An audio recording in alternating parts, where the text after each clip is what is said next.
Welcome to the Financial Goddess channel. You're watching Cashflow Coaching, our mini-series, and today we're going to focus on budgeting and record keeping. We're going to look at the benefits, we're going to look at common mistakes, and then finally we're going to look at the best practice. So let's get started. Firstly, the benefits. What are the benefits of you keeping good records? A lot of the times, small business owners struggle to find time to do that. They tell me how painful they find the process, how difficult it is for them to find the right amount of time, or even the motivation for something that they don't exactly enjoy. What I emphasize to them and emphasize to you today is that it's very important to keep good records. And it's very important to have the budgets set in place for your business so that you know where you're going and you can make the right decisions. So what are the main benefits? The first one is your ability to make more timely and accurate decisions based on accurate and complete records.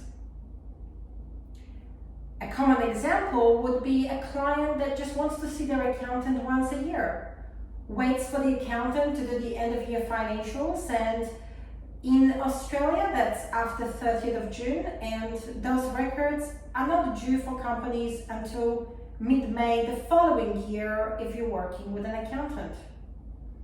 If you make that common mistake and leave that till the last minute, then you're really looking at historical data that is more than a year old, and it's not necessarily going to help you to make the decisions for your business today. So having accurate information that you can access in a timely manner allows you to make more timely and better quality decisions for your business. It allows you to be an agile and proactive decision maker. The second benefit is understanding what is truly going on in your business, the good, the bad, and the ugly. The third benefit, of course, is meeting your legal and tax requirements. As a business owner, by law, you are required to keep your records. ATO is requiring you to do that for a period of at least 7 years, during which you can be audited. If you don't have the required documentation to substantiate your deductions, ATO will assume they didn't happen and you'll be required to pay that back. And finally, it is cheaper and more efficient for audits. As I have mentioned in my previous point, ATO can audit your records randomly. There are times that they focus on specific industries or are focusing on clients or accountants that trigger red flags for them in the system. When they come and audit your records, the expectation is that you can substantiate all your income and especially all of your deductions that were made in those claims. In your tax returns, in your GST returns, in your superannuation paid on your employees. So it's very important for you to keep it right. If you don't and the audit comes, you're paying accountant for their time that they need to now reconstruct those accounts. If you're keeping those accounts manually, maybe some receipts have faded over time. Maybe there was a natural disaster such as flooding or fire that impacted the quality of those records. The more time that your accountant or your tax agent needs to invest in preparing for the ATO audit and supplying them with the documentation, the more costly that will be. Now, let's have a look at some common mistakes. There is a lot. But for the purpose of this video, I thought we would focus on the 4 most common mistakes they've found over the last 20 years dealing with various business clients. The first common mistake when you don't keep accurate records is not knowing how your business is performing. If you don't know how it's performing, you don't know where the red flags are, you don't know what you're doing right and what you need to improve on. Second common mistake is discovering cash flow issues too late. If you sort of let your business chaotically perform and organically grow and explode without your direct input into it, then you find yourself in a situation that your business might have grown too fast. Maybe you haven't set the prices right. Maybe your cost of running the business has significantly increased. Whatever it might be, often it's too late if the ATO comes knocking on the doors with director penalty notices. Most of the time, small business owners don't want to look at the cash flow and don't understand it until there is a trigger from an external body like ASIC or an ATO, alerting them to overdue amounts or defaulting on payment plans.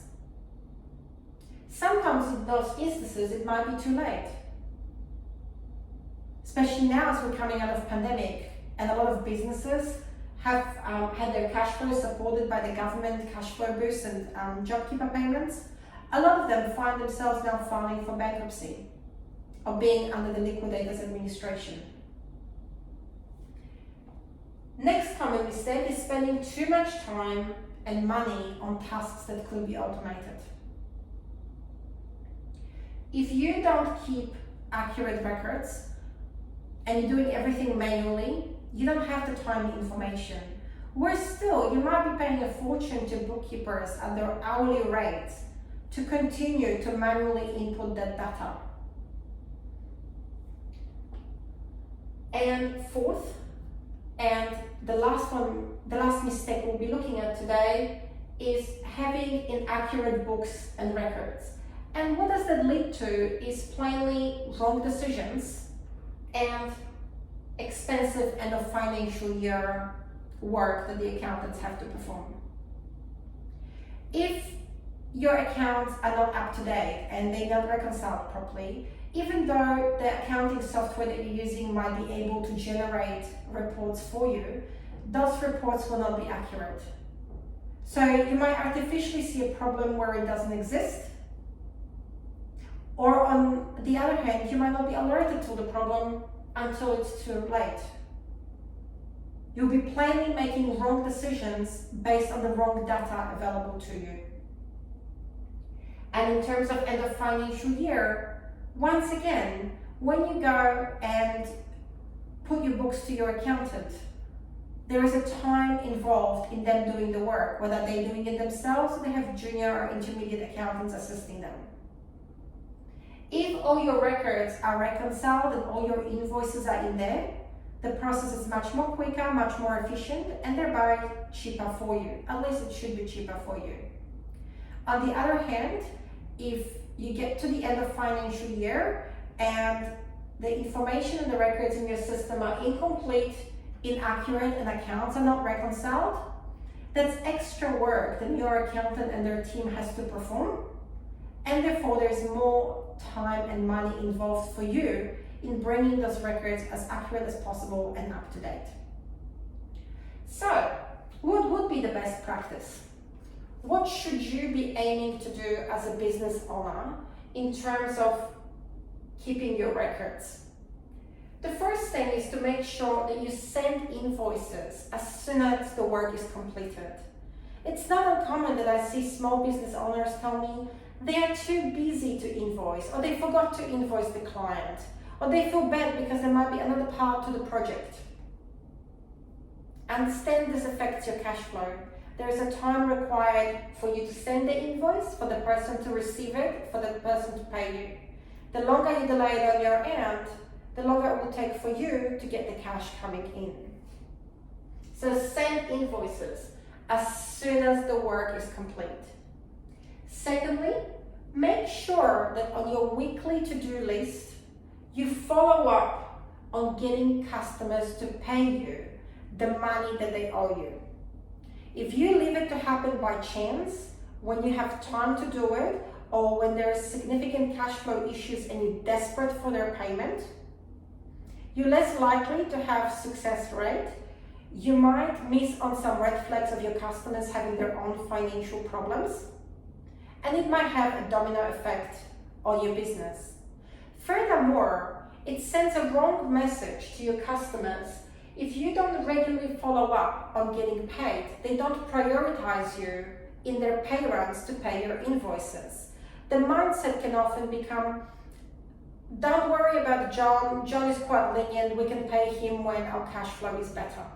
Versus somebody that is proactive and follows up on a regular basis, on a weekly basis, they have a higher success rate of collecting their money on time. The third best practice I'll give you is making sure that you maintain complete records and reconcile your bank accounts at least weekly. If you have a small volume of work, new business, you can easily do it on a daily basis. Once your business is a decent size, that might no longer be feasible for you to do that. So make sure that at least on a weekly basis, you do reconcile those accounts. The fourth tip that I'm going to give you for today is making sure that when you do receive the bills for you to pay, that you enter them in a system as soon as possible. A lot of accounting software these days can have this process automated or at least semi-automated, and that way you make sure that you don't miss those bills going in and can even take advantage if there is a discount offered for early payment. And finally, my fifth best practice advice for you is to ensure to regularly meet with your accountant. Don't leave it to just once a year conversation. Make sure that you're having ongoing conversations on a regular basis. If both of your schedules are very busy, I would encourage you, the same as I do with my clients, schedule those quarterly or monthly meetings 12 months in advance, and then make sure that you honor that commitment. You don't leave it as if something else doesn't come up. It's a very important part of you running your business. Now, in terms of the frequency for those regular meetings, my recommendation to you would be, if you're a new business and you're in a highly volatile industry, then you should be having those meetings with your accountant on a monthly basis to review the financial situation of your business and to discuss your options. On the other hand, if you're a mature business and are in a low volatility industry, then quarterly meetings would be great. Ideally, I would suggest that you align them with your quarterly buzz. Once the quarterly buzz is launched, that can be a trigger for you to have the conversation with your accountant and review the numbers. With the current technology, you don't have to be in the same city at the same time. There's plenty of opportunities for you to just have a teleconference or a video conference with your accountant to make sure that you're up to date and you can continue to make the best decisions for your business in a timely manner. Thank you for watching, and if you enjoyed this video, please don't forget to subscribe.